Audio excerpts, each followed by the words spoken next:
당뇨에서 암까지 최고의 치유 에너지. 햇빛의 선물. 저자 서문. 햇빛은 최고의 천연 치료제.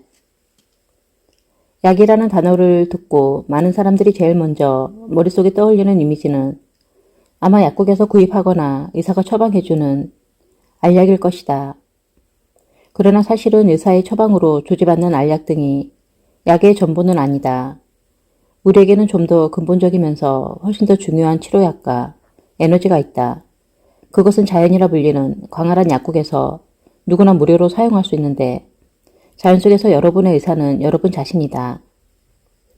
무언가 잘못되었을 때 여러분의 몸은 언제든 처방전을 보낸다.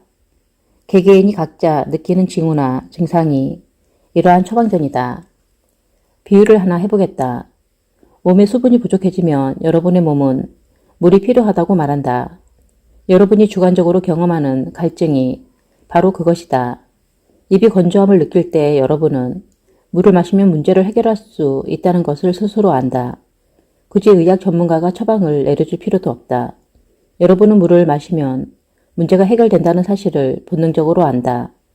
이와 마찬가지로 일반 알약이나 정제 혹은 캡슐로 만들어져 있고 포장의 약 이름과 복용량, 유효기간과 바코드가 있는 것들만 약인 것은 아니다. 자연에는 없어서는 안 되고 믿을만 하며 그 양도 풍부한 천연 치료제가 많은데 그 중에서도 가장 중요한 것이 바로 햇빛이다. 햇빛은 자연의 약국 안에 있는 것들 중에서도 그 효과가 가장 강력한 것이다. 하지만 안타깝게도 그동안 햇빛은 우리가 갖고 있는 많은 문제들을 풀 수 있는 해결책이 아니라 그 문제들을 불러온 원인처럼 비난을 받아왔다. 예를 들어 여러분이 휴게실 구석에 놓인 잡지들 가운데 하나를 집어들어 페이지를 휙휙 넘기고 있다고 생각해보자. 그중 한 페이지에 우울한 표정의 젊은 여성이 금발머리 여자가 미소 짓는 사진이 들어있는 액자를 의미심장하게 들어 올리면서 우리 언니는 실수로 자살한 것 같아 피부암으로 목숨을 잃었거든. 이라고 말하는 공익 광고가 펼쳐진다. 충격과 동정의 분위기가 몰아치고 두려움과 불안감이 엄습한다. 그 뒤에 이어지는 메시지는 매우 놀랍다. 우리의 삶에서 햇빛을 차단하라라는 문구가 호소력 있게 여러분의 폐부를 찌른다. 여러분은 결코 액자 속의 슬픈 사진처럼 햇빛의 희생자가 되고 싶지 않을 것이다. 따라서 여러분의 첫 번째 반응은 지체 없이 화장품 가게로 뛰어들어가 지금까지 믿고 있던 것처럼 위험한 햇빛으로부터 자신을 보호할 최적의 제품인 자외선 차단제를 구입하는 것이다. 하지만 여기서 잠깐만 발걸음을 멈춰보자. 모든 것을 액면 그대로 받아들여서는 안 된다. 여러분은 지금 교모하게 조작된 거짓말에 현혹된 것이다. 태양은 여러분의 적이 아니라 친구다. 여러분은 태양 덕분에 존재하는 것이다. 여러분은 자연스러운 것을 버리고 비정상적인 것을 선호함으로써 사서 고생하고 있는 것이다. 여러분은 지금 자신이 알지도 못하는 사람들의 경제적 이익을 위해 스스로의 건강은 물론 심지어 생명까지 희생시키고 있다. 우리가 잡지에서 보는 충격적인 공익 광고는 진실을 호도하는 것이며 실제로는 유명한 암 관련 자선단체에 의해 제안되었고 직접 투자 관계자인 기업의 후원으로 만들어졌다. 다시 말해서 자외선 차단제 제조업체의 지원으로 만들어진 광고다. 이 광고는 여름 내내 많은 여성 잡지에 실렸다. 광고 속의 경고 문구를 그대로 인용하면 그대로 방치할 경우 치명적인 피부암으로 발전할 수 있다는 것이다. 광고에서는 사람들에게 자외선 차단제를 사용하고 피부의 변화를 살펴보라며 강력히 권고하기도 한다. 부끄러운 진실을 파헤쳐보자. 여러분이 아주 조금만 관심을 기울여도 사진 속 여성이 직업 모델이고 피부암 환자가 아니라는 사실을 알게 될 것이다. 또 가슴 아픈 메시지는 입증할 만한 자료도 없으면서 피부암으로 죽은 사람들이 스스로 현명하지 못해 죽었음을 은연중에 암시하려고 한다. 많은 사람들에게 이 광고는 여론을 조작하려는 부당한 시도일 뿐이다. 다른 사람들에게 이것은 공공의 이익을 최우선으로 고려한다는 믿음 아래 사회에 순진하게 자리 잡고 있는 신뢰와 신념에 대한 완벽한 배신이다. 특히 이 사건은 해당 단체가 홍보 정책을 통해 미국에서 손꼽힐 정도로 부유한 자선 단체가 된 이후 학자와 일반인들에게 상당한 염려를 불러일으켰다. 이 단체의 주요 설립자가 아직도 설탕 대신 행운에 담배에 손을 뻗어라 라고 문구로 대변되는 매우 효과적인 담배 광고로 기억된다는 사실은 단체의 설립 배경에 대한 사람들의 믿음을 회복시키는데 아무런 역할도 하지 못했다. 그렇다. 실제로 악성 흑색종이라 불리는 치명적인 피부암이 존재하기 때문에 피부암이 죽음을 초래할 수 있다는 사실을 대중들에게 말한다는 점에서 이 단체의 주장은 부분적으로 맞는 말이다. 하지만 이러한 치명적인 형태의 피부암은 미국에서 연간 발생하는 전체 피부암의 6%를 차지할 뿐이며 나머지 94%는 생명을 위협하는 수준이 절대 아니다. 그러나 유감스럽게도 대부분의 사람들은 잠재적으로 치명적인 형태이지만 드물게 발생하는 악성 피부암과 나머지 양성 피부암의 차이를 제대로 이해하지 못하고 있다. 몇몇 단체들은 일반 시민들의 이러한 인식 부족을 부당하게 이용하려는 목적을 갖고 있는 것으로 보인다. 기저세포암과 편평세포암은 전이되는 경우가 매우 드물고 거의 대부분 치료된다. 이로 인해 죽는 경우는 거의 찾아보기 힘들다. 이처럼 훨씬 일반적인 형태의 피부암을 두고 죽음의 편평세포암이라거나 치명적인 기저세포암이라고 말하는 경우는 누구도 들어본 적이 없을 것이다. 치명적이지만 발생 빈도가 극히 드문 흑색종과 훨씬 더 일반적이고 치료가 가능한 피부 종양을 구분하지 않은 채 햇빛에 노출되는 것이 무자비하게 생명을 앗아가는 치명적인 피부암의 원인이 된다고 일반 대중에게 시시때때로 경고하는 것은 사람들이 공포에 떨게 하거나 두려움을 안기려는 의도로 보인다. 이들의 목적이 자외선 차단제를 비롯한 햇빛 차단 제품의 판매를 늘리려는 것임은 너무나 분명하다. 금전적인 이익을 추구하려는 것이다. 그러나 진실은 이렇다. 자외선 차단제는 기껏해야 햇빛에 의한 화상을 방지할 뿐이다. 자외선 차단제는 극히 드물게 발생하는 진짜 치명적인 형태의 피부암인 악성 흑색종을 예방할 능력도 없을 뿐더러 예방하려 하지도 않는다. 햇빛에 의한 화상과 흑색종 사이에 결정적인 연관성이 있다는 사실이 밝혀진 적은 지금까지 한 번도 없었다. 그렇다면 자외선 차단제가 피부암으로 인한 사망에서 여러분을 구할 수 있다는 주장이 어떻게 논리적으로 타당할 수 있는가? 실제 연구 결과는 사람들이 자외선 차단제를 사용했을 때 흑색종 발병 위험을 가장 크게 증가시킨다는 사실을 시사한다. 나는 이 책을 통해 사람들이 햇빛에 노출되는 것에 관한 교묘한 술수와 거짓말의 이면을 볼 수 있게 되고 가장 중요하게는 셀 수 없이 많은 햇빛의 혜택을 사람들이 깨닫는 데 도움이 될 수 있기를 희망한다. 여러분은 진실을 알 자격이 있다. 오늘날과 같은 세상에서는 아는 것이 힘이다. 생명의 근원인 태양. 햇빛은 생명을 유지하고 보존하는데 가장 결정적인 생물학적 필수 요건이다.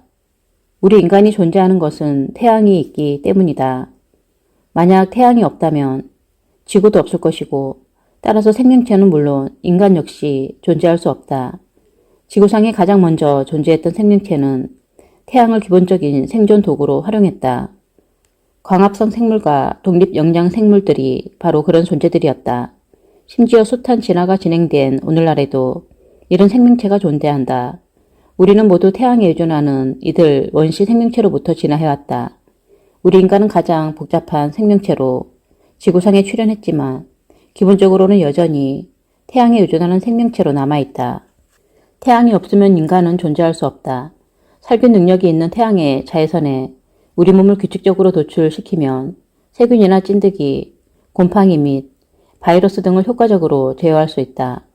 자외선은 효과가 매우 강력하여 산업에서 물과 식품 및 기구 등을 살균할 때 쓰이기도 한다. 수많은 세균과 바이러스 및 미생물들이 직사광선의 장기가 노출되었을 때 생명을 잃는다.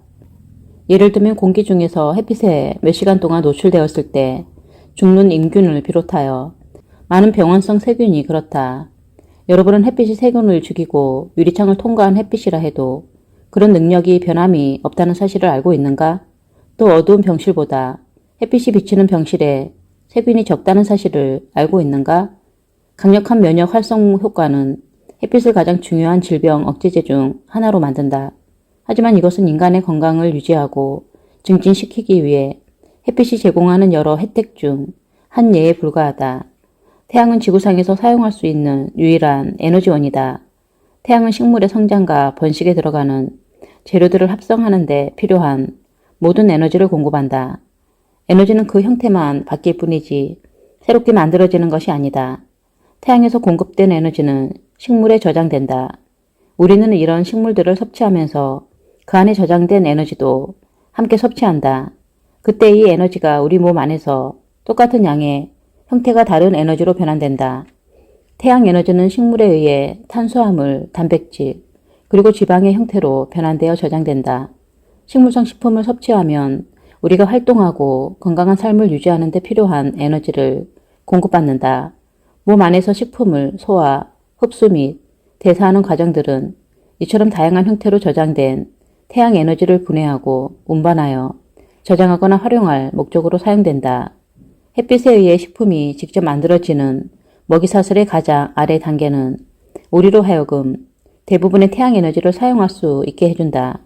이는 먹이 피라미드의 맨 아랫부분에 식물에 가장 많은 태양 에너지가 들어있다는 의미다. 반대로 먹이사슬의 높은 단계에 있을수록 태양 에너지가 매우 적거나 전혀 없을 수도 있으며 실제로 몸에 해롭거나 아무 쓸모가 없다. 그런 것들의 예로는 죽은 동물이나 생선으로 만든 식품, 정크푸드, 전자레인지로 조리한 식품, 냉동식품, 방사능에 노출된 식품, 유전자 조작으로 생산된 식품, 그리고 가공식품 등이 있다. 과학자들은 유전자 조작을 가한 식품이 인간의 건강에 해로울 수 있다는 사실을 1998년에 처음으로 알아냈다. 영국 에버딘에 있는 로에트 연구소의 연구원들은 유전자 조작 식품이 실험용 쥐의 면역 체계를 손상시킬 수 있다는 사실을 발견했다. 햄버거나 아이스크림을 비롯하여 우리가 마트에서 구입하는 가공식품의 60% 정도의 유전자 조작을 가한 재료가 포함되었을 가능성이 있다. 나무, 연료, 그리고 광물 역시 태양 에너지가 다른 형태로 저장된 것일 뿐이다. 이것들은 태양 에너지의 저장소다. 그리고 태양 에너지는 일반 비재생 에너지와 달리 고갈될 염려가 없다. 태양이 지구로 보내는 에너지의 총량은 현재 우리가 생산하고 소비하는 에너지의 35,000배에 이르는 엄청난 양이다. 실제로 이 에너지의 일부는 다시 반사되어 우주 공간으로 날아가지만 많은 부분이 대기 등을 통해 흡수된다. 이 에너지는 손쉽게 실용적으로 사용될 수 있다. 바로 우리의 몸이 태양 에너지를 이용한다. 모든 물질은 태양 에너지를 품고 있다. 우리 몸의 세포는 태양 에너지가 뭉쳐진 덩어리다. 우리가 섭취하는 포도당과 산소는 태양의 산물이다. 태양으로부터 에너지를 받은 포도당과 산소가 없다면 우리는 어떤 사고 활동도 할 수 없을 것이다. 태양에 의해 태워진 대기는 태양으로부터 수분을 흡수할 수 있다. 습기를 가득 머금은 공기가 높이 올라가면 온도가 떨어지면서 머금고 있던 수분 일부를 배출한다. 이렇게 배출된 수분은 비나 눈의 형태로 지표면에 떨어져 강을 채우고 대지와 식물에 수분을 공급한다.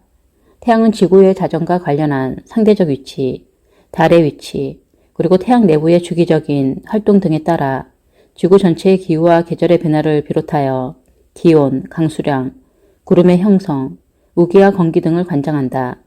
지구는 인간만 살아가는 행성이 아니다. 태양은 식물, 동물, 곤충 및 미생물 등 지구상에 존재하는 모든 종의 성장을 돕는데 특히 미생물이 없었다면 지구상의 어떤 생명체도 살아있지 못할 것이다. 지구상에 존재하는 생명체는 무한할 정도로 다양하고 복잡하여 생태계 이면에 존재하는 수학적 복잡성은 아무리 성능이 뛰어난 슈퍼컴퓨터로도 헤아릴 수 없다. 하지만 태양은 한치의 실수도 없이 각각의 종, 그것이 개미든 나무든 혹은 인간이든 이 진화론적 목적과 주기를 충족시키기 위해 필요로 하는 양이 어느 정도인지를 정확히 계산해낸다. 그러므로 우리 조상들이 태양을 신처럼 숭배한 것은 그리 놀라운 일이 아니다. 지구상의 모든 인종과 문명이 모두 자신들의 방식으로 태양을 숭배했다. 로마 문명의 태양신 아폴로는 빛과 치유의 신으로 숭배되었다. 고대 그리스 문학에서 헬리오스는 빛의 고리에 둘러싸여 날마다 하늘을 가로지르는 마차를 모는 태양신으로 묘사되었다. 고대 이집트의 태양신 라는 신성의 표출이었다. 이집트인들은 라의 눈물에서 인간이 태어났다고 믿었다. 중국인들은 10개의 태양이 있으며 그것들이 차례대로 나타난다고 믿었다. 태양에 의해 만들어진 전자기파는 다양한 파장으로 전달되는데 이처럼 서로 다른 파장이 태양빛의 고유한 작동 방식과 능력을 결정하는 요인이 된다. 햇빛에는 우주선, 감마선, X선, 여러 종류의 자외선, 7가지 색으로 이루어진 가시광선 스펙트럼, 단파 적외선, 라디오파, 그리고 전자파 등이 있다. 이들 에너지 파동의 대부분이 지구를 둘러싸고 있는 다양한 대기층에서 흡수되거나 사용된다. 태양으로부터 나오는 전자기파 스펙트럼 중에서 아주 작은 부분만 지구 표면까지 도달한다. 그리고 인간의 눈은 이 전자기파 스펙트럼 중에서 겨우 1%만 인지할 수 있다. 우리는 자외선이나 적외선을 눈으로 볼 수 없지만 이것들은 우리에게 매우 강력한 영향을 미친다.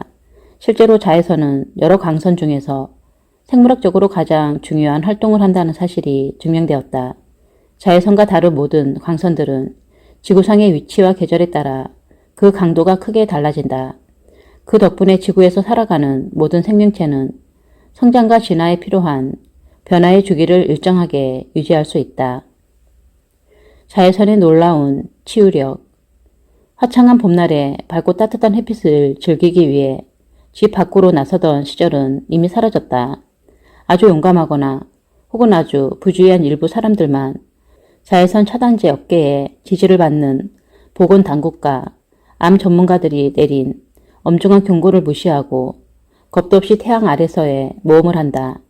경험이 적은 일부 의사들은 태양빛의 위험한 공격에 완벽하게 대비하지 않은 상태에서 햇빛 아래 나아가는 것을 무책임하고 위험한 행동으로 여긴다. 그들의 기득권을 위해 봉사하는 자들은 머리 끝에서 발끝까지 자외선 차단제를 바르지 않은 상태에서 햇빛에 노출되는 것은 목숨을 건 도박이라고 말한다. 하지만 햇빛은 절대로 생명을 위협하는 존재가 아니다. 좀 더 정확히 말하면 태양은 우리의 생명을 지켜주는 존재다. 그렇지 않았다면 자외선 차단제가 없었던 인간이 어떻게 세대를 거듭하며 진화를 이루어낼 수 있었겠는가. 다행히 햇빛이 질병을 일으킨다는 과학적 증거가 전혀 없다는 사실 덕분에 이 같은 터무니없는 오해가 점차 사라지고 있다. 아니, 그 반대로 햇빛을 잘 쬐지 못하는 것이 가장 중요한 질병의 원인 중 하나라는 사실이 밝혀지고 있다. 태양은 오랫동안 인류로부터 잘못된 비난을 받아왔다. 태양을 비난한 것은 주로 자외선 차단제 업계나 의료산업에 종사하는 사람들이고 우리는 그에 동조한 배심원들이었다. 태양을 비난할 만한 아무 확증이 없다는 사실을 깨닫기 시작한 것은 아주 최근의 일이다. 어쨌거나 우리는 태양이 아무런 죄가 없다는 사실을 이제야 알아가고 있는 중이다. 우리는 햇빛 중에서 자외선 영역만 뭔가 잘못이 있는 것으로 여겨왔지만 실제로는 자외선이 인간의 건강에 핵심적인 역할을 한다는 사실이 밝혀지고 있다. 자외선이란 무엇인가? 자외선은 태양의 서로 다른 3가지 빛 중 하나다. 자외선은 인간의 눈에 보이지 않지만 태양으로부터 나오는 빛과 에너지를 구성하는 전자기파 스펙트럼의 일부분이고 자외선은 태양으로부터 자연스럽게 나오는 빛이지만 인간이 만든 램프 등에서도 자외선을 만들 수 있다. 그러나 인간이 사용할 수 있는 자외선의 주요 공급원은 태양이다.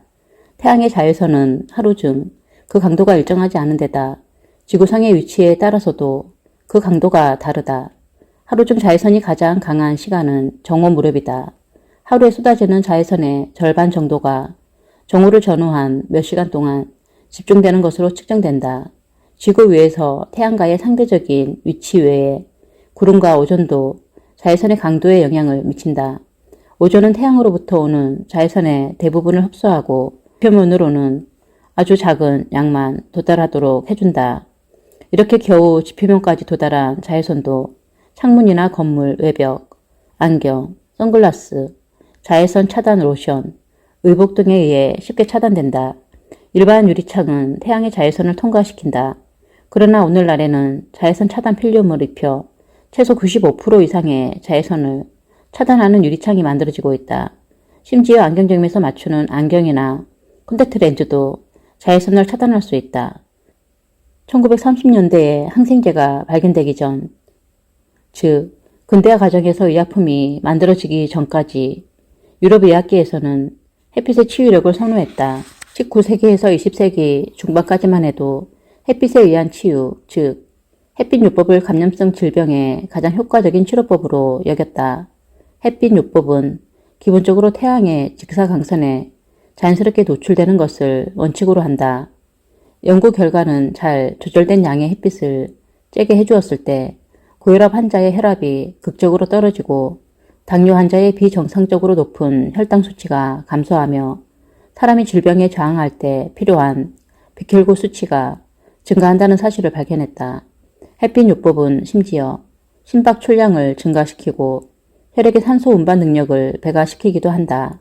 통풍, 류마티즘 관절염, 대장염, 동맥경화증, 빈혈, 방광염, 습진, 여드름, 건선, 헤르페스 감염, 루푸스, 자골 신경통, 신장질환, 천식, 그리고 심지어 화상으로 고통을 겪는 환자들 역시 모두 햇빛 속의 치유 광선인 자외선을 쬐는 것으로 상당한 치료 효과를 거둘 수 있다. 심지어 햇빛요법은 암연구소에서 DNA를 성공적으로 재건하기 위해 사용되기도 한다. 햇빛요법을 시행했을 때 몇 시간 안에 암세포가 소멸하는 것이 관찰되었다. 건강한 조직은 그대로 보존되었고 치료 과정이 끝난 후에도 아무런 해를 입지 않았다. 단 한 번의 햇빛요법으로 70에서 80%의 암세포가 반응을 보였다. 햇빛은 치료 범위가 가장 넓은 강력한 천연 치료약일 것이다. 롤리의 박사는 영양가가 풍부한 식사와 함께 이른 아침에 햇빛을 쬐는 것이 가장 좋은 효과를 나타낸다는 사실을 발견했다. 그의 환자들 중 많은 수가 어린이였는데 그들은 햇빛 쬐는 부위를 점점 늘려가다가 나중에는 거의 벌거벗은 상태로 햇빛을 쬐었다. 겨울에는 차갑고 건조한 공기 속에서 거의 하루 종일 햇빛을 쬐어야 할 때도 있다. 하지만 여름에는 이른 아침 시간에만 햇빛을 쬐는 것으로 시간을 제한했다. 의학계를 가장 놀라게 한 것은 환자가 선글라스를 착용했을 때는 태양으로부터 오는 치유의 빛이 아무 효과가 없다는 사실이었다. 심지어 그늘에 있을 때에도 여러분의 눈은 이 빛을 감지한다. 1933년까지 알려진 바에 따르면 165가지가 넘는 질병에 대해 햇빛이 유익한 치료 효과를 나타냈다. 그러나 1954년에 롤리의 박사가 사망하고 제약산업의 세력이 확장되면서 슬프게도 햇빛요법의 이용이 감소하기 시작했다. 햇빛에 의한 조용한 치유 효과는 점차 무시되다가 오래지 않아 사람들의 기억에서 사라졌다. 1960년대에는 사람이 만든 기적의 약이 의사를 배려시키면서 태양의 치유력을 대체하게 되었다. 그리고 1980년대에 들어서면서 대중들은 햇빛을 쬐는 것이 위험하고 피부암을 발생시킬 위험이 있다는 경고를 점점 더 자주 들어야 했다. 심지어 자외선 차단제를 제조하는 기업들의 강력한 로비로 공포에 떨기도 했다. 하지만 그런 기업들은 사회 건강과 복지보다는 기업의 이익에 더 큰 관심을 갖고 있는 집단이다. 햇빛을 지나치게 많이 쬐면 좋지 않은 것은 틀림없는 사실이지만 햇빛을 전혀 쬐지 않는 것은 더더욱 좋지 않다. 햇빛에 너무 노출되었을 때 피부가 손상된다는 것은 사실이다. 그러나 햇빛을 적게 쬐면 건강에 더 많이 해롭다. 적당한 양의 햇빛을 쬐어야 한다. 모든 면에서 적절하게 절제된 사람이 건강을 얻는다. 햇빛요법을 대체한 항생제의 사용은 최근 들어 약재의 내성을 가진 세균을 만들어내고 있다. 이렇게 내성을 가진 세균은 햇빛, 물, 공기, 음식, 그리고 운동이 균형을 이루는 치료 외에는 달리 방법이 없다. 태양을 멀리하는 사람은 누구든 몸이 약해지고 그 결과 정신적인 문제와 신체적인 문제로 고통을 겪게 된다. 그런 사람은 머지않아 활력이 감소하고 그것은 삶의 질에 반영되어 나타난다. 노르웨이나 핀란드 같은 위도 66.5도 이상의 북유럽 국가에는 극야 현상이라고 해서 낮에는 해가 잘 보이지 않는 암흑기가 해마다 몇 달씩 나타난다. 이런 나라에 사는 사람들은 과민성, 피로, 질병, 불면증, 우울증, 알코올 중독 및 자살 등이 나타날 가능성이 해가 잘 드는 나라에 사는 사람들에 비해 훨씬 높다. 자외선은 솔리트롤이라 불리는 피부 호르몬을 활성화시키는 것으로 알려져 있다. 솔리트롤은 우리의 면역 체계와 몸의 여러 조절 중추에 영향을 미치고 뇌의 솔방울 샘에서 분비되는 호르몬인 멜라토닌과 함께 기분을 변화시키고 하루의 생체 리듬을 조절하는 역할을 한다. 우리 몸의 적혈구에 있는 헤모글로빈은 모든 세포의 기능에 필요한 산소와 결합하기 위해 자외선을 필요로 한다. 따라서 햇빛이 부족한 것은 피부암과 다른 형태의 암을 비롯하여 거의 대부분의 질병이 발생하는 것과 관련이 있다. 여러분도 곧 알게 되겠지만 햇빛을 잘 쬐지 않으면 여러분의 건강이 매우 해로운 영향을 미칠 수 있다. 암을 예방하는 자외선. 우리는 앞장에서 지구 표면까지 도달하는 자외선이 실제로 증가하는 것이 아님을 입증하는 연구 결과들에 대해 살펴보았다. 하지만 세상의 많은 사람들이 그와 반대로 잘못 생각하고 있으므로 오존층을 통과하는 자외선의 양이 증가한다면 실제로 어떤 일이 일어나는지를 검토해보아야 할 것이다. 오존층을 뚫고 지표면까지 도달하는 자외선의 양이 해마다 1%씩 증가한다고 생각해보자. 그 정도의 증가율은 우리가 지리적인 차이로 경험하는 일반적인 변화에 비하면 미미한 수준이 될 것이다. 여러분이 지구의 극지방에 가까운 지역, 즉 아이슬란드나 핀란드에서 적도에 가까운 동아프리카의 케냐나 우간다로 옮겨간다고 가정해보자. 적도 근처에 도달하는 순간 여러분의 몸은 평소보다 무려 5000%가 넘는 많은 양의 자외선에 노출되는 것이다. 적도 지방에서 내리쬐는 햇빛의 각도는 지평면에 대하여 거의 수직에 가깝다. 또한 적도를 출발하여 극지방 쪽으로 갈수록 태양빛이 내리쬐는 각도는 점점 낮아진다. 그러므로 극지방에 내리쬐는 햇빛의 양은 적도 지방에 비해 아주 미미한 수준밖에 안 된다. 다시 말해서 극지방의 자외선 조사량은 적도 지방에 비해 매우 적다. 오늘날 전 세계적으로 수백만 명이 사업상의 목적 때문에 혹은 휴가를 즐기기 위해 자외선 노출도가 낮은 지역에서 자외선 노출도가 높은 적도 지역으로 여행을 한다. 고도가 높아 자외선 조사량이 많은 지역이나 적도 지역에 거주하는 사람들은 실제로 암에 잘 걸리지 않는다. 특히 피부암에 잘 걸리지 않는 것이 현실이다. 이는 자외선이 암의 원인이 아니며 심지어 암을 예방하기까지 한다는 사실을 보여준다. 자외선이 폭력적인 빛이 아니라는 이야기다. 인간의 몸은 모든 종류의 환경 변화에 적응하는 특별한 능력을 갖고 있다. 다시 말해서 인간은 적응의 동물이다. 그것은 몸의 기관들이 습관이나 환경에 적응하는 과정을 통해 이루어진다. 모든 유기체는 이런 특성을 갖고 있기 때문에 생존할 수 있다. 사하라 사막은 물론이고 이글루에서 사는 에스키모처럼 환경이 정반대인 지역에서도 살아가는 것을 볼 때 인간이 적응을 잘하는 경이적인 생명체라는 것은 분명한 사실이다. 인간은 지리적인 거주 지역에 따라 대략 5가지 인종으로 분류된다. 하지만 모든 인종이 생물학적으로 상호 교배가 가능하기 때문에 모든 인간은 하나의 종이라고 할 수 있다. 인간을 지구상에서 가장 성공적이고 우월한 종으로 만든 것은 바로 적응력이다. 우리의 몸은 다양한 기온, 압력, 습도, 일조량 등에 모두 적응할 수 있다. 예를 들어 인간은 놀라운 기온 적응력을 보여주는데 우리 몸은 사는 지역이 추운 곳인지 더운 곳인지에 따라 생리적인 변화를 나타낸다. 매우 추운 지역에서 살려면 키가 작고 팔다리가 짧은 사람, 얼굴이 평평하고 코의 양쪽에 지방체를 갖고 있는 사람, 폭이 좁은 코를 갖고 있는 사람, 그리고 몸의 지방이 평균보다 많은 사람이 유리하다.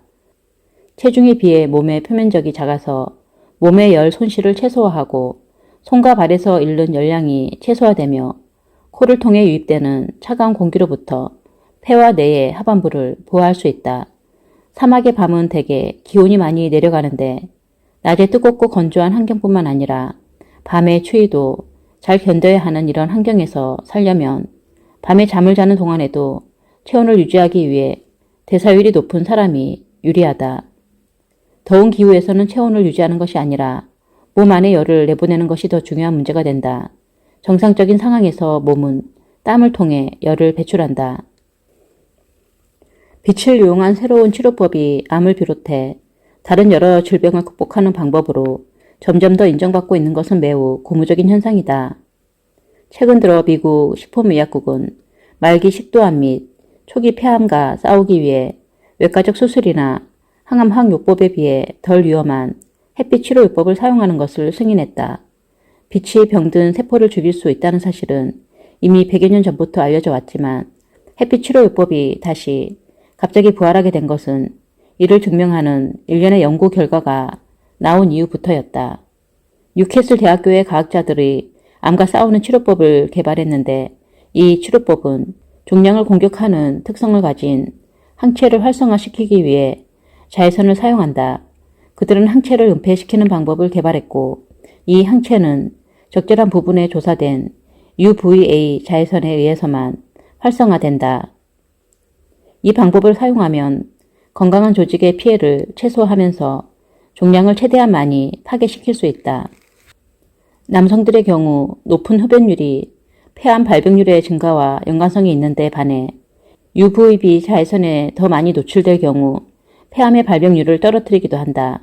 여성들의 경우에는 흡연, 구름의 양, 대기 중 에어로졸의 양이 높은 폐암 발병률과 연관성이 있는데 반해 UVB 자외선에 더 많이 노출되었을 때 역시 폐암 발병률을 떨어뜨렸다. 한 연구에서는 햇빛 치료가 초기 폐암의 79%를 제거한다는 결과를 보여준다. 비슷한 다른 연구에서는 자외선 노출과 다발성 경화증의 연관성을 밝혀내기도 했다. 전 세계적으로 다발성 경화증은 매우 다양한 양상을 보여주는데 그동안 이것은 바이러스에 대한 노출과 같은 환경적 요인 혹은 유전적 요인의 탓으로 여겨왔다.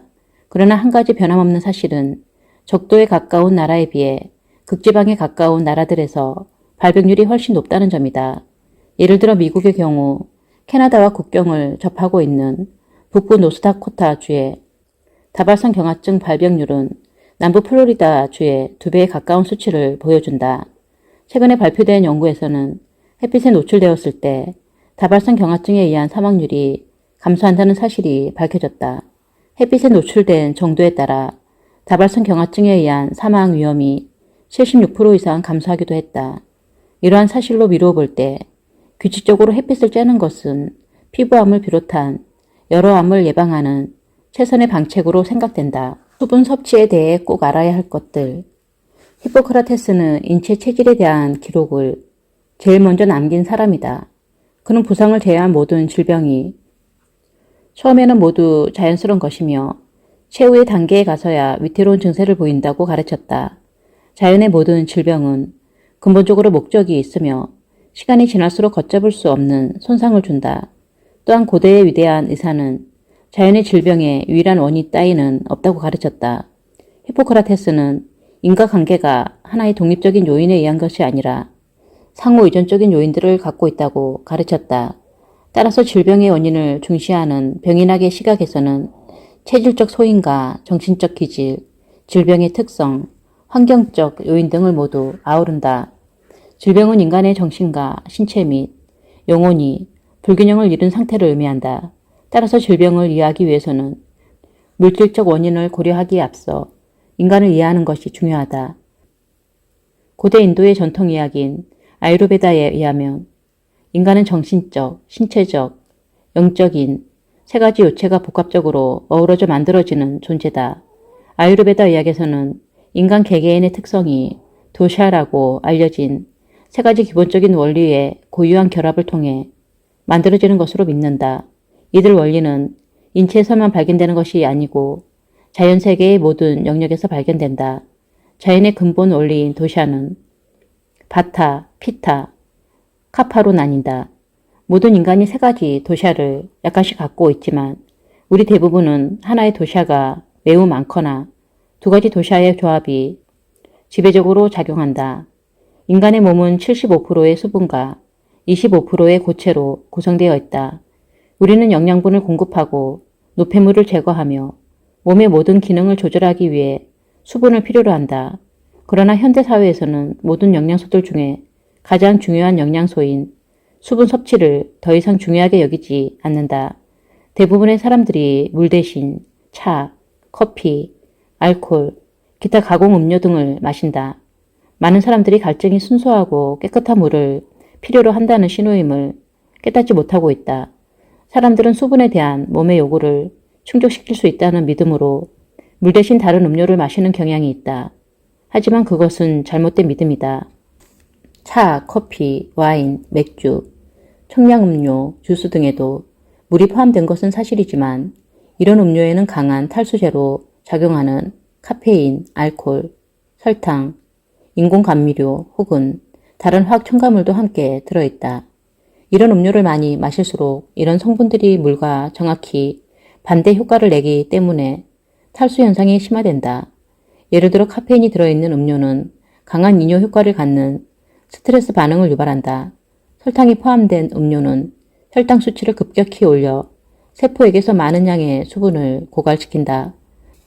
만성 탈수증을 야기하는데 이것은 모든 독성 중독의 일반적인 현상이다. 몸의 수분 요구를 먼저 충족시키지 않은 채 합성의약품으로 질병을 치유하는 것을 정당화할 만큼 현실성이 있거나 합리적인 이유는 없다. 약이나 다른 형태의 의학적 개입은 탈수 효과 때문에 인간의 생리 기능에 위험할 수 있다. 오늘날 대부분의 환자들은 몸의 특정 부위에서 탈수 현상이 조금씩 늘어나는 갈증병으로 고통을 겪고 있다. 우리 몸은 불충분한 수분 공급으로 인해 이런 부위에서 독성을 제거할 수 없기 때문에 결과적으로 그런 독성 물질의 파괴적인 효과에 직면해 있다. 몸에서 일어나는 수분 대사의 가장 기본적인 측면을 잘못 이해했을 때 실제로는 수분이 필요하다는 몸의 다급한 요청을 질병으로 오해하도록 만든다. 피부의 멜라닌 세포는 햇빛에 노출되었을 때 멜라닌을 분비한다. 멜라닌은 피부색을 검게 만드는 색소로 우리가 흔히 피부를 햇빛에 그을린다고 말할 때 생긴다. 어떤 사람들은 체질에 따라 열에 매우 민감하고 햇빛 화상으로부터 피부를 보호할 만큼 멜라닌 생산이 충분하지 않을 때 몸이 빠른 반응을 보인다. 따라서 이런 체질을 가진 사람은 자외선 차단제를 사용해선 안 된다. UVB 자외선을 차단하면 피부에 재앙을 불러올 수 있다. UVB 자외선과 UVA 자외선을 동시에 차단하면 적절한 비타민 D 생산을 방해하고 몸의 가장 기본적인 기능을 잘못되게 만든다. 그런 사람들에게 나타나는 자외선 차단제의 역효과는 진통제를 사용했을 때 근육이 결리는 것과 유사하다. 진통제는 통증을 효과적으로 감소시키지만 근본적으로 근육 당김 상태에 대한 치료 효과는 전혀 없다. 진통제는 복용한 사람에게 문제가 해결되었다는 잘못된 느낌을 줄 뿐이다. 따라서 진통제를 복용한 사람은 치유를 위해 근육에 충분한 휴식을 주어야 할 때 육체적인 일을 하게 된다. 중요한 것은 진통제 효과에 가려 제대로 손상을 인지하지 못하는 상태가 지속된다는 점이다. 이런 체질을 가진 사람은 해로운 화학물질이나 독성에 가장 빠르게 반응하여 다양한 화학물질 과민증과 알레르기를 일으킨다는 사실 역시 명심해야 한다. 이런 체질을 가진 사람도 오전 10시에서 오후 3시 사이를 피해 하루에 단 몇 분이라도 직사광선을 쬐는 습관을 들이면 오래지 않아 피부가 붉어지는 현상 없이 하루에 최대 20분까지 햇빛을 쬐을 수 있게 된다. 이렇게 점진적으로 햇빛 노출 시간을 늘리면 그에 따른 보상은 더할 수 없이 좋다. 피부 상태가 개선되고 멜라닌 생산이 증가할 것이다. 자외선 차단제나 선글라스처럼 햇빛을 조작하거나 가리는 도구나 제품을 사용하지 않고 이처럼 햇빛에 노출되는 것은 충분한 양의 건강한 자외선을 얻을 수 있게 한다. 알코올 혹은 커피, 차, 청량음료와 같이 이뇨작용을 하는 음료를 마신 상태에서 햇빛에 노출되면 피부를 손상시킬 가능성이 엄청나게 증가한다. 햇빛이 없으면 건강도 없다. 햇빛을 쬐어야 하는 양은 체질이나 인종에 따라 조금씩 다를 수 있다. 그러나 영양이 풍부한 음식물 및 균형 잡힌 생활 방식과 마찬가지로 햇빛을 쬐는 것은 모든 종류의 질병으로부터 우리를 지켜주는 최고의 보호막을 제공한다. 전 세계적으로 진행된 태양에 대한 연구는 자외선에 노출되는 것이 가장 포괄적이고 효과적인 치유 수단이라는 사실을 보여준다. 햇빛이 우리에게 제공하는 것으로 증명된 수많은 혜택에도 불구하고 대부분의 아픈 사람들이 여전히 별 도움도 되지 못하면서 독성이 가득하고 값비싼 의료용 약물에 의존한다는 것은 놀라운 일이 아닐 수 없다. 현대의학은 상당 부분 이기적인 목적으로 사용되고 사람들의 질병으로부터 이익을 취하려 하기 때문에 매우 위험하다.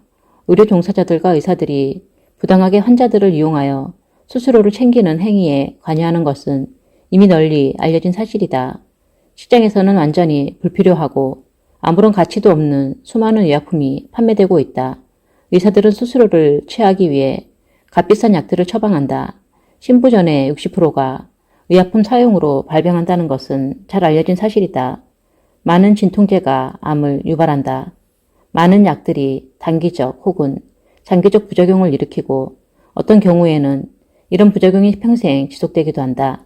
단순한 바이러스성 발열이나 흔한 감기조차 이를 효과적으로 다스리는 특별한 약은 전혀 없다. 질병의 원인과 관련이 없는 독한 약물을 오용하는 것은 타고난 면역력을 약화시키고 환자의 체력을 떨어뜨려 상태를 약화시킬 뿐이다. 코르티손 등의 약물은 천식 환자의 면역력을 감소시키는 것으로 알려져 있다. 또한 대증요법으로 황달을 치료할 수 있는 약도 없다. 현대의학의 분명한 위험 요소에도 불구하고 현대의학과 관련된 기업과 종사자들이 시장에서 지금처럼 엄청난 성공을 거두고 있다는 사실은 사람들이 거의 완벽할 정도로 신뢰를 보내고 있는 다른 사람들, 즉 의사들로부터 완전히 속고 있음을 증명하는 것이다. 이제는 자연의 원리에 어긋나는 방법으로 질병을 치유하려는 대부분의 치료법이 얼마나 해로운지를 알아야 할 때가 되었다. 우리를 둘러싼 자연에 건강하고 온화하며 생명을 살리는 치유법을 기억하고 거기서 혜택을 얻는 것이 훨씬 유익한 방법이다. 자연의 혜택은 우리가 원하기만 하면 언제든 얻을 수 있는 것들이다. 풍부한 햇빛도 그중 하나다. 그것들을 적절히 사용하는 것이야말로 건강을 지키는 길이다. 아래 열거한 것들은 태양으로부터 오는 자외선이 여러분에게 줄 수 있는 혜택의 몇 가지 예들이다. 심전도 수치를 개선시킨다. 혈압을 떨어뜨리고 심박수를 안정시킨다. 심박 출량을 개선시킨다. 필요할 경우 콜레스테롤 수치를 떨어뜨린다. 간 속 글리코겐 저장량을 증가시킨다. 혈당량을 조절한다. 에너지, 지구력, 근력을 증가시킨다. 림프구와 식균지수를 증가시켜 감염에 대한 내성을 개선한다. 혈액의 산소 운반 용량을 증대시킨다. 성호르몬 수치를 증가시킨다. 감염에 대한 피부의 내성을 개선한다. 스트레스에 대한 저항력을 늘리고 우울증을 감소시킨다. 햇빛은 12피트 깊이까지 바닷물을 정화시킬 뿐만 아니라 피부의 해로운 미생물을 제거한다. 자외선 살균은 자외선으로 미생물을 살균하는 방법인데 산업에서 식품, 물, 공기 및 기구 등을 살균할 때 이용된다. 자외선 살균을 할 때는 미생물 수준의 생명체에도 해로운 짧은 파장의 자외선을 사용한다. 파장이 짧은 자외선은 미생물의 핵산을 효과적으로 파괴하기 때문에 미생물의 DNA가 붕괴된다. 그러면 미생물이 복제 능력을 상실하여 죽게 되는 것이다. 하지만 이 같은 효과를 낼 수 있는 파장의 자외선은 대기 중에서 차단되므로 지구상에 거의 존재하지 않는다. 공기 순환 장치나 급수 설비와 같이 특별한 환경에서 자외선 살균 장치를 사용하는 것은 병원균이나 바이러스 혹은 곰팡이 등에 치명적인 영향을 미친다. 정화 시스템과 함께 자외선 살균 장치를 사용하면 해로운 미생물을 제거할 수 있다. 염소 처리에 내성을 가진 미생물은 있지만 자외선의 내성을 가진 미생물은 없다. 자외선은 세균, 바이러스, 조류, 곰팡이 및 효모 등의 매우 효과적인 살균 능력을 발휘한다. 실제로 살균과 바이러스는 대부분의 주요 수인성 질병의 원인이다. 장내 바이러스 중 간염 바이러스와 수인성 폐렴의 원인인 레지오넬라균 등은 물속에 염소가 있는 상태에서는 상당히 긴 시간 동안 생존하지만 자외선 처리를 하면 즉시 제거되는 것으로 알려져 있다. 자외선이 세균이나 바이러스와 같은 미생물학적 오염물질을 제거하는 효율은 일반적으로 99.99%를 초과한다. 자외선이 파장이 길수록 피부로 침투하는 깊이가 깊어진다. 인간의 몸이 자외선을 잘 흡수하도록 만들어진 것은 여러 가지 이유가 있기 때문이다. 그렇지 않았다면 우리의 눈과 피부는 선천적으로 완벽한 자외선 차단이 가능하도록 만들어졌을 것이다. 가장 중요한 이유 중 하나는 자외선이 정상적인 세포 분화에 필요하다는 점이다. 헬렌 쇼 박사의 연구에서 확인되었듯이 자외선이 부족하면 세포의 정상적인 성장을 방해하여 암을 유발할 수 있다. 선글라스 혹은 자외선을 반사시키는 안경이나 콘택트 렌즈는 황반 변성과 같은 특정 퇴행성 안질환의 일정 부분 원인을 제공한다. 선글라스를 사용하는 대부분의 사람들은 지속적으로 시력 저하를 호소한다. 이 문제에 대한 해결책은 아주 간단하다. 선글라스 착용을 중단하거나 선글라스 색의 농도를 낮추는 것이다. 그렇게 하면 여러분의 눈이 점점 햇빛에 익숙해진다는 사실을 발견할 것이다. 시력을 개선하고 햇빛에 대한 민감도를 떨어뜨리는 다른 방법도 있다. 여기에는 기본적으로 눈 운동, 아카일성에 좋은 영양소 섭취, 그리고 텔레비전의 장시간 시청으로 눈의 피로를 증가시키지 않는 방법 등이 포함된다. 우리의 전형적인 실내 생활은 산성식품과 산성음료로 인한 지나친 자극, 텔레비전 시청에 의한 콜레스테롤 증가 및 탈수 효과, 그리고 눈을 포함한 몸의 모든 세포를 손상시키기에 충분한 온갖 스트레스 요인 등과 어우러져 시력을 떨어뜨린다. 태양은 우리 눈의 건강을 위해 매우 중요하다. 햇빛은 우리가 필요로 하는 비타민 D를 만들 수 있게 해준다. 햇빛이 부족하면 눈이 창백하고 생기를 잃는다. 햇빛에 극도로 민감한 것을 우리는 광선 공포증이라고 부른다. 빛에 민감한 사람들은 대부분 선글라스를 착용하는 것으로 문제를 해결하려 한다. 하지만 선글라스는 미봉책일 뿐이다. 선글라스를 착용하면 충분한 양의 햇빛을 받아들일 수 없고 빛에 대한 민감도가 더 증가하는 원인이 되기도 한다. 우리 눈은 선글라스를 오래 착용할수록 빛에 더 민감해진다. 따라서 악순환이 반복된다. 우리는 직접 햇빛을 봄으로써 빛에 대한 민감도를 감소시킬 수 있고 시력을 보호할 수 있다. 많은 사람들이 눈으로 햇빛을 직접 보는 간단한 눈 운동으로 시력이 개선되었다는 보고를 했다. 해를 직접 보기에 가장 이상적인 시간은 아침이나 저녁이고 절대로 뜨거운 한낮의 해를 직접 보아서는 안 된다. 아침 저녁으로 적당한 시간을 정하여 해를 보는 것이 좋다. 햇빛 화상을 입을 정도로 바라볼 필요는 없다. 눈으로 직접 해를 보는 방법은 간단하다. 눈을 감은 다음 해가 있는 방향으로 얼굴을 향한다. 그리고 머리를 천천히 왼쪽에서 오른쪽으로 돌려 햇빛이 망막의 모든 부분에 닿게 한다. 오늘날에는 어린이나 일부 애완견조차 선글라스를 착용한다. 이렇게 꼭 필요한 자외선을 차단할 경우 우리 눈은 적절히 자가 치유를 하거나 지친 시세포를 교체하지 못하게 된다. 산업화된 국가에서 실명이나 안질환이 증가하는 것은 상당 부분 태양이 위험하다고 생각하는 오해에서 비롯된 것이다. 오늘날 햇빛이 풍부한 지역에서는 거의 대부분의 사람들이 선글라스를 착용한다는 사실을 상기하기 바란다. 이것이 해당 지역에서의 백내장 증가에 크게 기여하고 있다. 물론 여기에는 영양 결핍, 흡연, 오염, 그리고 잘못된 식습관도 한몫을 한다. 질병은 한 가지 원인에 의해 생기는 것이 아니다.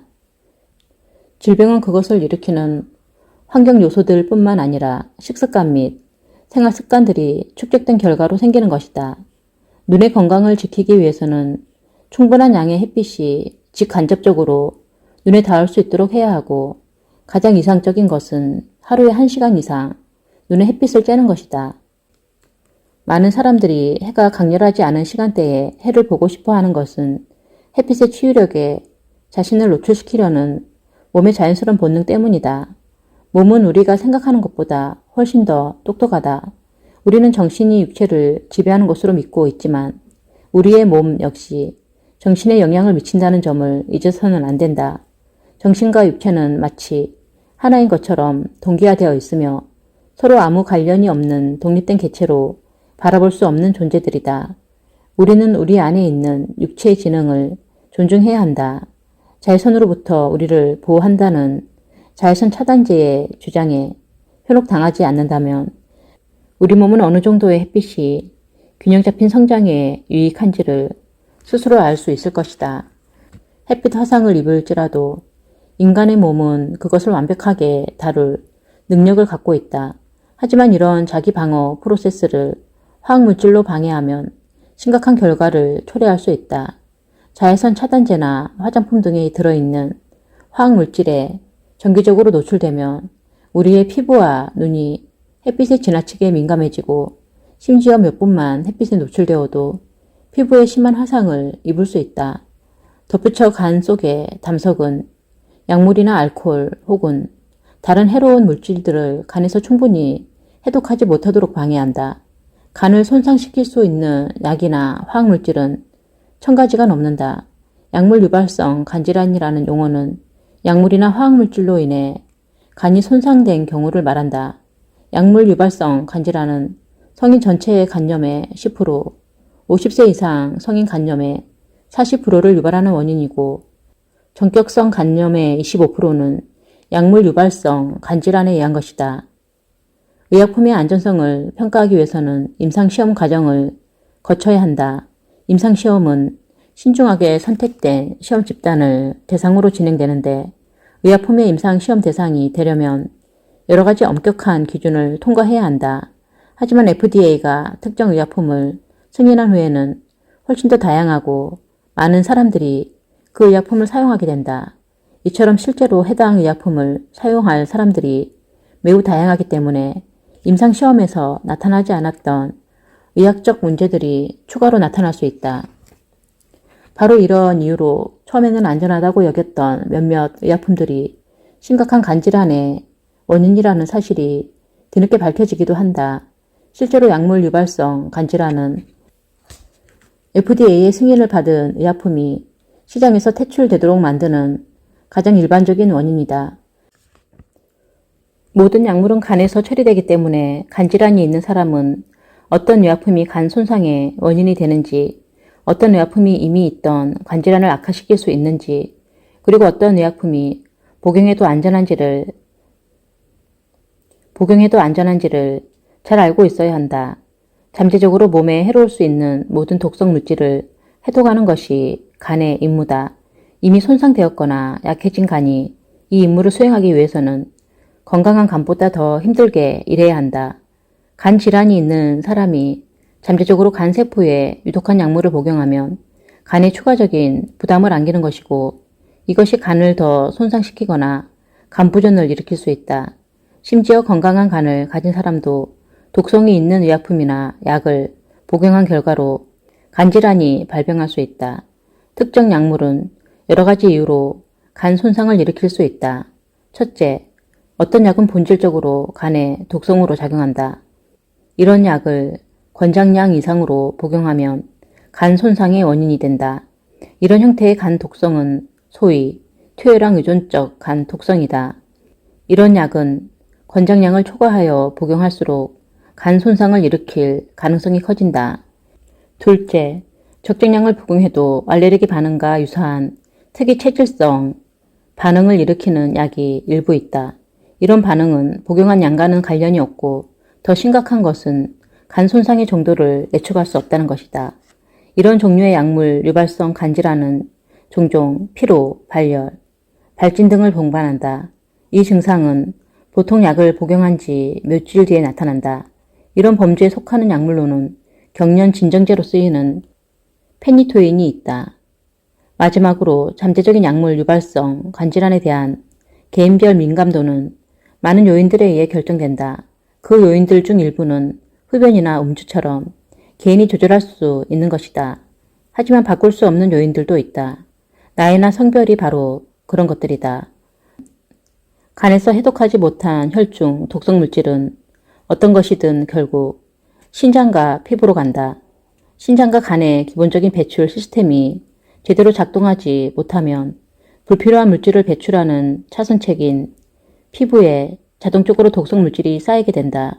이처럼 몸의 내부에서 나온 강산성의 독소가 과도하게 쌓이면 피부는 햇빛을 비롯한 자연의 요소들에 취약해진다. 피부암과 백내장은 간이 막혀 있을 때만 나타나는 증상이다.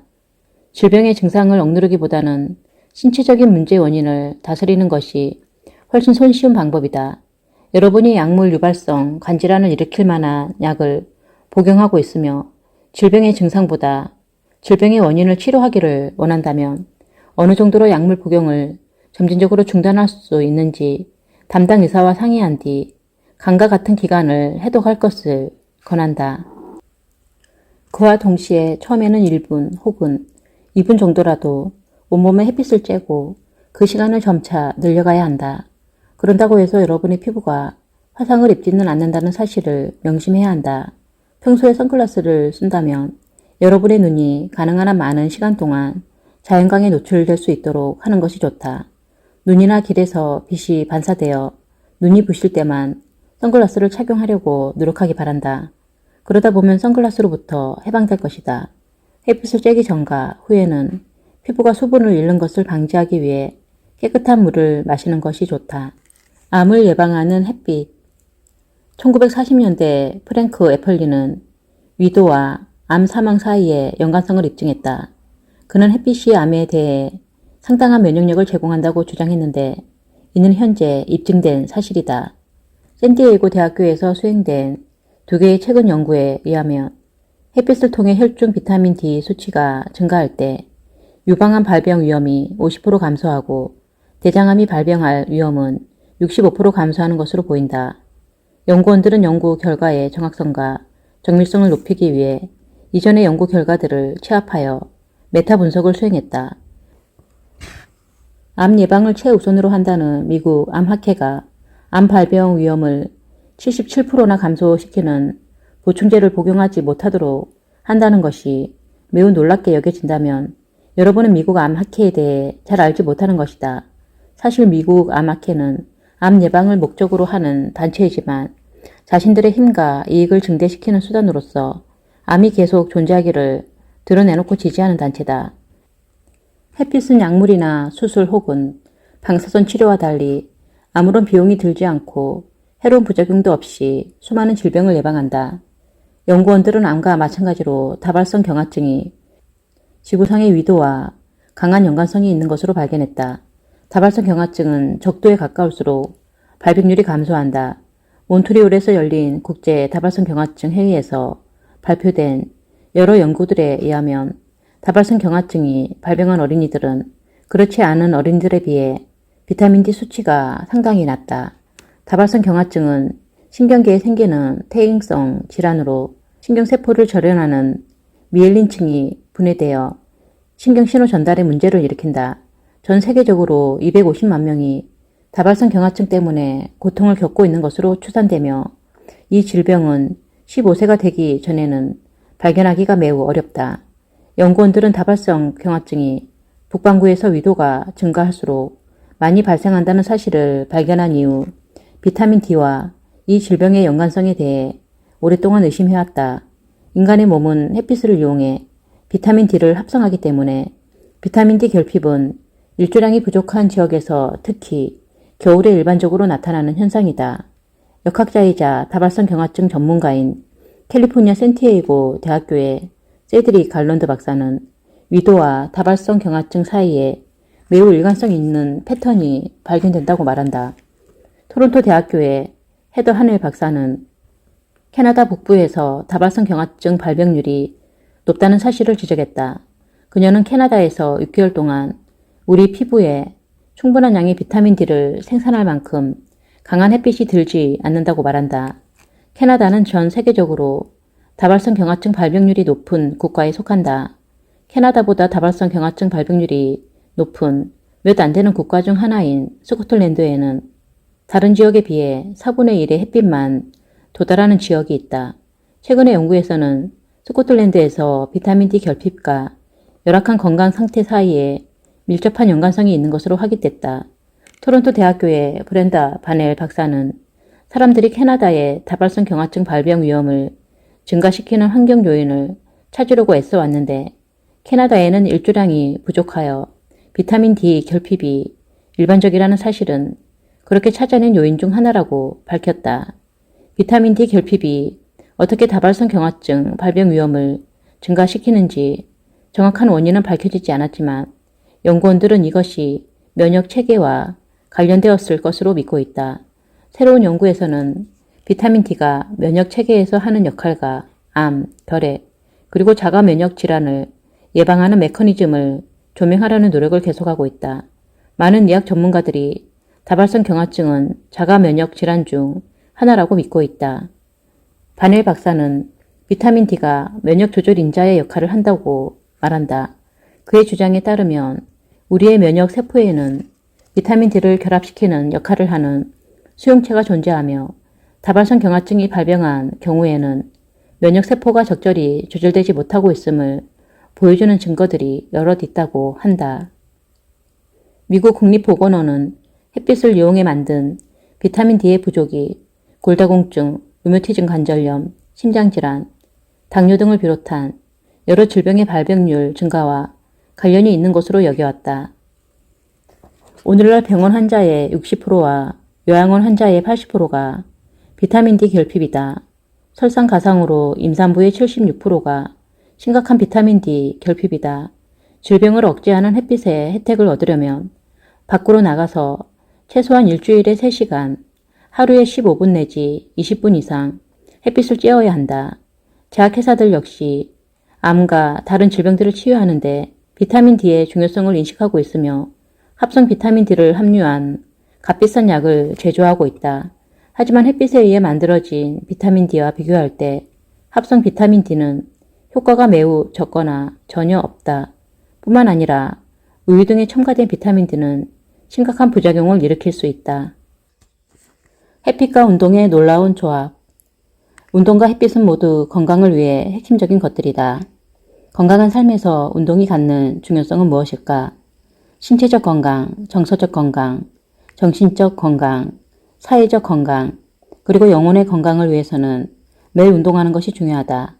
운동 하나만으로도 의심할 여지 없이 좋은 것이지만 해가 비치는 실외에서 운동하는 것이 왜 더 좋은지에 대해 생각해보자. 내가 햇빛 아래에서 운동하도록 권장하는 이유는 무엇일까?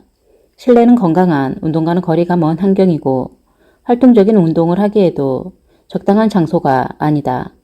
공기가 신선하고 오염이 없다면 실외야말로 운동하기에 가장 이상적인 장소다. 햇빛은 우리에게 활력과 영양을 공급해 줄 뿐만 아니라 우리의 정서를 변화시키고 정신의 활기를 북돋운다. 그러므로 겨울이 깊어질수록 많은 사람들이 우울감에 빠지고 밀실공포증 혹은 좀 더 정확히 표현하면 계절성 정서 장애가 생기는 것도 그리 놀라운 일은 아닐 것이다. 기나긴 겨울 동안 실내 고립되어 있으면 몸은 충분한 양의 햇빛을 보지 못해 계절성 정서 장애가 생긴다. 이를 치유하고 예방하는 유일한 방법은 햇빛을 보는 것이다. 사람마다 필요로 하는 햇빛의 양은 각자의 몸 상태와 체질에 따라 다르다. 그러므로 햇빛을 쬐는 시간 역시 사람마다 달라야 한다. 중요한 것은 겨울철에도 가능한 한 많은 양의 햇빛을 쬐어야 한다는 사실이다. 다시 운동의 중요성에 대해 말하자면 우리 모두가 알고 있듯이 운동을 하려면 몸을 움직여야 하고 몸을 움직이는 것을 매우 자연스러운 일일 뿐더러 우리가 마땅히 해야 하는 것이다. 한 장소에 오랜 시간 꼼짝없이 머무는 것은 건강에 좋지 않다. 여러분은 밖으로 나가서 움직여야 한다. 운동은 근육에 긴장과 힘을 주고 체중 증가를 억제하며 분노를 억누르고 항우울제 같은 역할을 한다. 운동은 인지 기능을 활발하게 만든다. 운동은 특히 노년층에서 나이 들어갈수록 지능이 퇴화하는 것을 근본적으로 예방하거나 지연시킬 수 있다. 운동은 몸 전체에서 혈액순환을 왕성하게 만들고 뇌 조직에 공급되는 혈액이 부족하지 않도록 만든다. 운동은 활력을 북돋우는 완벽한 방법이다. 아펜제와 같은 효과를 가진 호르몬인 엔도르핀과 엔키팔린은 운동할 때 분비되면서 고강도 운동에 도움이 되고 규칙적인 운동을 할 때 기분을 좋게 만들어준다고 알려져 있다. 운동할 때의 리트미컬한 호흡과 단체 의식 역시 정신을 맑게 만들어준다. 우리는 지금 건강한 식단과 양호한 위생, 그리고 깨끗한 환경만으로는 건강을 확신할 수 없으며 운동이 필수적으로 더해져야 한다는 사실을 잘 알고 있다. 햇빛으로부터 얻는 혜택 역시 셀 수 없이 많다. 지금까지 이야기한 것처럼 햇빛이 없다면 뼈가 단단해질 수 없다. 햇빛은 면역 체계를 강화시키고 피부의 산소 농도를 증가시킨다. 햇빛은 피부 표면에 더 많은 혈액이 흐르도록 만들어 상처나 타박상 및 발진의 치유를 돕는다. 벌어진 상처와 부러진 뼈도 햇빛이 있으면 더 빠른 치유가 가능하다. 햇빛은 시력을 개선하고 호르몬 분비를 증진시킨다. 하지만 운동할 때도 햇빛이 중요한 이유는 무엇일까? 그리고 실내에서 운동하는 것보다 햇빛이 내리쬐는 열린 공간에서 운동하는 것이 더 좋은 이유는 무엇일까? 이와 같은 것들을 논의하기에 앞서 실내에서 하는 운동이 좋지 않은 이유가 무엇인지에 대해 살펴보자. 사람들은 신체 단련에 필요한 모든 운동기구가 갖춰진 실내 헬스클럽이 운동하기에 가장 적절한 장소라고 생각한다. 하지만 실내 헬스클럽은 건강에 좋은 점보다 나쁜 점이 더 많은 것으로 입증되었다. 실내 헬스클럽은 종종 유해한 미생물의 완벽한 서식처가 된다. 멋진 이두박근 대신 의도하지도 않던 끈질긴 감염으로 고생할 수 있다. 적절한 위생 수단을 강구하지 않는다면 실내 헬스클럽이 건강에 도움을 주는 대신 건강을 해치는 주범이 될 수도 있다. 세균은 여러분이 사용하는 운동기구나 정수기의 소독꼭지 혹은 축축한 수건 등 어디에서든 서식한다. 헬스클럽의 로커룸은 세균이나 곰팡이에 따뜻한 안식처일 뿐이다. 이처럼 통풍이 잘 안되면서 따뜻하고 눅눅한 환경에서 햇빛까지 들지 않는다면 병원균의 온상이 된다. 헬스클럽의 로커룸은 세균을 번식시키는 실험실의 세균 배양 장치와 다를 바 없다. 여러분은 실내 헬스클럽에 가는 대신 실외 운동을 선택함으로써 원치 않는 감기나 끔찍한 무좀이 생길 위험을 효과적으로 막을 수 있으며 포도상구균 같은 세균에 감염되는 것을 예방할 수 있다. 생리학적으로 볼 때 근육 발달은 남성 호르몬인 테스토스테론 생산과 연관되어 있다. 따뜻한 바닷가 모래사장에서 벌거벗은 채 하는 고대 그리스의 운동법은 근육질의 건강한 몸을 만들기 위해 사용되었다. 몸의 어느 부분이든 햇빛을 받으면 테스토스테론 생산이 크게 증가하지만 남성 생식기에 햇빛이 직접 닿으면 호르몬 분비가 가장 왕성해진다. 햇빛은 남성의 테스토스테론 생산에 인상적인 효과를 미치며 혈중 테스토스테론 수치는 11월부터 4월까지 꾸준히 감소하다가 봄부터 여름에 걸쳐 다시 서서히 증가하고 10월이 되면 정점에 이른다. 적도에 가까우면서 비 오는 날이 적은 지역에 사는 사람들은 1년 내내 테스토스테론 수치가 높고 이에 따라 정자 생산량이 증가한다. 실제로 북부 유럽인들이 남부 유럽으로 이주하면서 출산율이 증가했는데 여기에는 햇빛에 의해 증가한 테스토스테론 수치도 일정 부분 기여했다. 보스턴 주립병원에서 수행된 연구는 가슴이나 등이 햇빛에 노출되었을 때 자외선이 테스토스테론 수치를 120% 이상 증가시킨다는 사실을 입증했다. 또한 생식기 주변이 햇빛에 노출되면 호르몬 수치가 무려 200% 이상 증가한다. 규칙적으로 햇빛을 쬐면 남성의 체격을 이루는 모든 근육의 크기가 커지고 강해진다. 그런 까닭에 햇빛과 운동은 적절한 생식 능력을 유지하면서 강하고 건강한 몸을 만들기 위한 이상적인 조합이다. 미국만 해도 테스토스테론 수치가 낮은 남성들의 수가 400만 명에 이른다. 하지만 그들 중 거의 대부분은 자신이 그런 상태라는 사실조차 모른다. 발기부전 치료제인 비아그라의 엄청난 판매량은 이런 남성들 중 다수가 성기능 장애 증상을 경험한다는 사실을 추측하게 한다. 또한 성기능 장애 증상까지는 아니어도 많은 사람들이 자신도 모르는 사이에 당뇨, 피로, 우울증, 불면증처럼 테스토스테론이 부족할 때 일반적으로 나타나지만 대부분의 의사들이 간과하거나 혹은 노화의 자연스러운 과정이나 스트레스 탓으로 돌리는 증상들을 상대로 치열한 전투를 벌이고 있다. 테스토스테론 수치는 남성이 20대 초반일 때 정점에 이른다. 노화나 스트레스, 부적절한 식사, 신체 활동 부족, 흡연, 음주, 그리고 처방약 복용과 같은 생활습관 요소들이 테스토스테론 수치 감소에 지대한 영향을 미칠 수 있다. 그동안 표준적인 임상 검사에서는 이런 문제를 제대로 찾아내지 못했다. 의학계에서는 남성의 테스토스테론 총 수치가 시간이 흘러도 비교적 안정적으로 유지되는 반면 테스토스테론의 생물학적 이용 가능성은 30세를 지나면서 해마다 2% 감소하는 것으로 판단했다. 이는 남성이 60세가 되면 20대 때에 비해 테스토스테론이 40%의 기능만 수행한다는 것을 의미한다. 하지만 대부분의 남성들을 상대로 표준 임상 검사가 수행될 때는 테스토스테론 총 수치만 검사하고 더 중요한 요소인 생물학적 이용 기능 수치는 점검되지 않는다. 설상가상으로 대부분의 의사들은 테스토스테론 대체 약물을 처방하기에 앞서 성성 기능 저하증 진단을 필요로 한다. 그 결과 테스토스테론 기능 저하 증상으로 고통을 겪는 수백만 명의 남성들이 아무런 진단이나 처방도 받지 못한 채 돌아다니고 있다. 적절한 운동을 하면 자연스럽게 테스토스테론 분비를 촉진하고 호르몬 분해를 예방하며 남성들의 몸 상태와 외양을 최적으로 유지시켜준다. 운동 지속 시간, 운동 강도, 그리고 운동 횟수가 남성들의 테스토스테론 수치를 결정한다. 테스토스테론 수치는 강도 높은 운동을 짧게 반복했을 때 가장 크게 증가한다는 사실을 알아야 한다. 운동을 너무 오랫동안 자주 하면 오히려 호르몬 수치가 감소한다. 연구 결과에 의하면 45에서 60분 이내 운동을 할 때 테스토스테론 수치가 증가한다. 그러나 이 시간을 넘어서면 테스토스테론 수치는 감소하기 시작한다. 근육 성장과 재생을 위해서는 충분한 양의 테스토스테론이 필요하다. 과도한 운동을 너무 자주 하면 테스토스테론 수치가 정상 수준으로 회복될 만큼 충분한 시간을 주지 못하기 때문에 과도한 운동에 의한 증상이 나타난다. 이런 증상에는 근육통, 피로, 면역력 저하, 무기력증 등이 포함된다. 여성의 경우에도 햇빛으로부터 많은 혜택을 얻을 수 있다. 햇빛을 잘 쬐지 않는 여성은 월경 증후군으로 고생하는 경우가 많고 월경 주기가 매우 불규칙하다.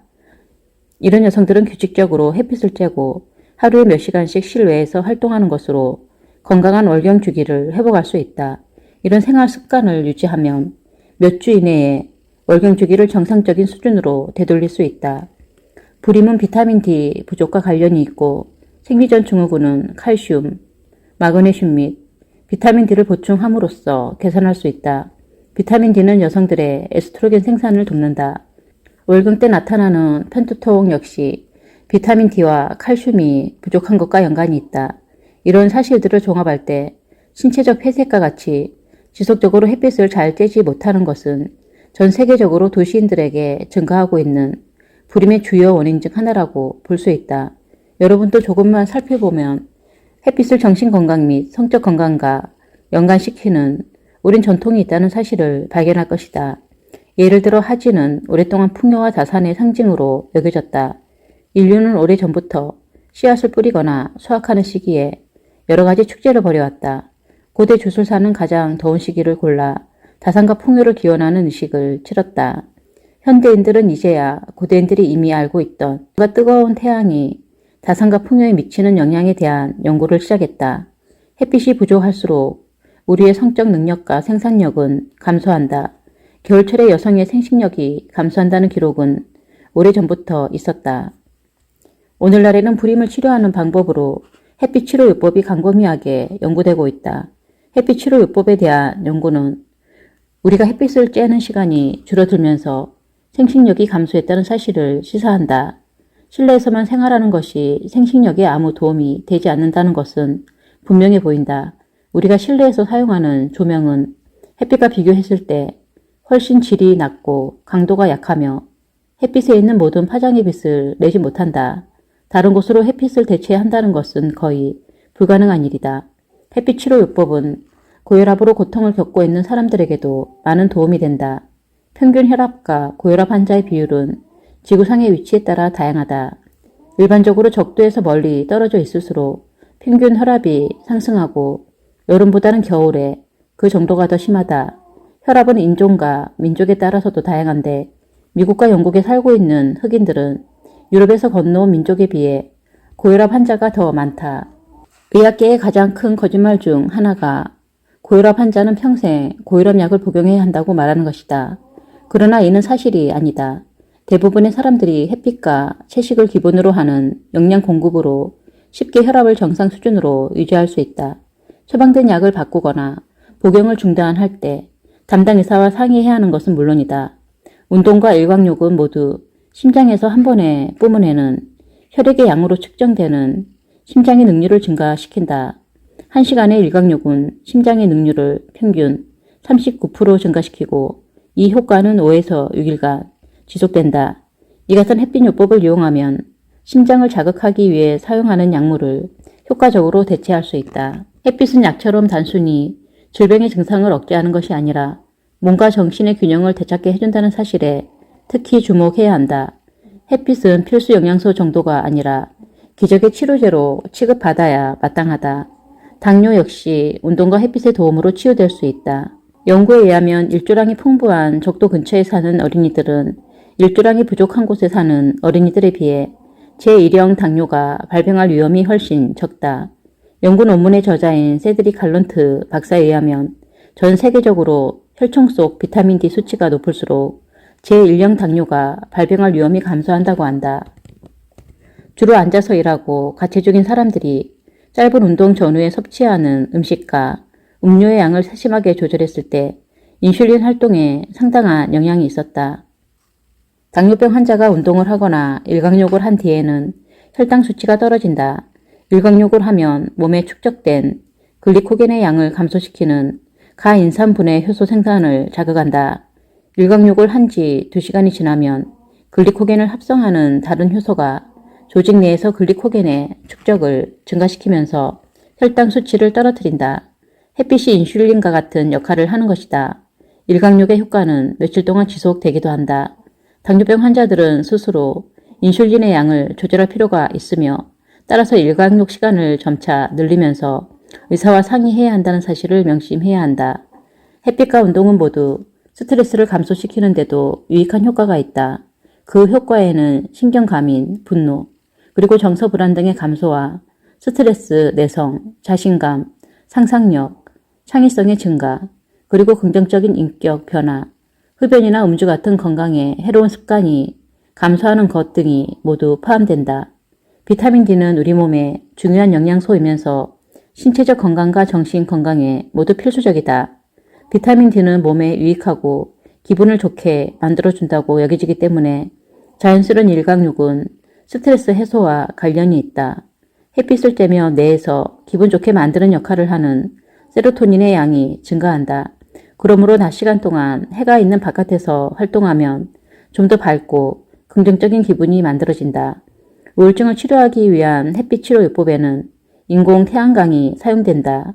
이때 쓰이는 빛 상자는 자연스러운 햇빛의 효과를 흉내낸 것이다. 이 요법은 생화학적 변화를 일으켜 우울증 증세를 완화시킴으로써 기분을 좋게 만드는 것으로 보인다. 비타민 D의 유익한 효과를 얻을 수 있는 또 다른 방법은 일광욕이다. 많은 사람들이 일광욕을 하면 스트레스를 감소시키고 긴장을 풀어주는 효과가 있다고 말한다. 미국에서 진행된 연구에서는 운동 프로그램에 일광욕을 추가했을 때 실험 대상자들은 체력 검정에서 19%나 증가한 성과를 보여주었다고 한다.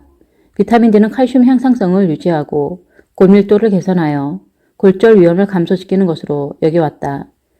지금까지 발표된 연구 결과들을 검토해보면 비타민 D는 근력과 근기능을 강화하고 넘어져서 골절을 유발할 수 있는 상황을 감소시키는 것으로 보인다. 연구원들은 비타민 D 수치가 높을수록 운동 기능이 좋은 것으로 평가했다. 또 연구원들은 활동적인 그룹과 비활동적인 그룹 모두에게 비타민 D 수치가 높을수록 근골격 기능이 더 우수한 것으로 요약했다. 그들은 활동적인 그룹과 비활동적인 그룹 모두에게 비타민 D 보충제가 운동 기능을 개선시키는데 도움이 될 것으로 결론지었다.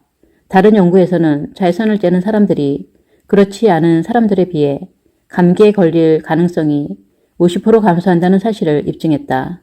자외선, 즉 햇빛을 쬐는 사람의 면역 체계는 지속적으로 높은 효율성을 유지한다. 또한 겨울 동안 추가로 자외선을 쬐는 어린이들은 신체적 능력이 눈에 띄게 개선된다는 사실이 밝혀졌다. 예를 들어 따뜻한 지역으로의 여행은 겨울 동안 면역 체계의 균형을 유지하는 데 도움이 된다.